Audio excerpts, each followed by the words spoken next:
Lions club Banaghat press থেকে এসেছি। সারা বছর আমরা সাধারণ আপনাদের মতো লোকেদের জন্য নানা রকম কর্মসূচি নিয়ে থাকি।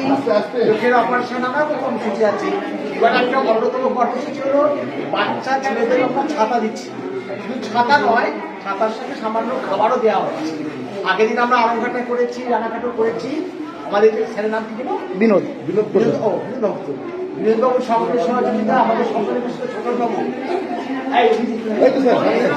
অভিজিতের সক্রিয় সহযোগিতায় আপনারা এসেছেন। আমরা হয়তো আপনাদের পাশে একটু থাকার চেষ্টা করছি। আমরা আপনি বিরোধ করে দেবো, আপনার অনেকদিন ধরে বসে আছে।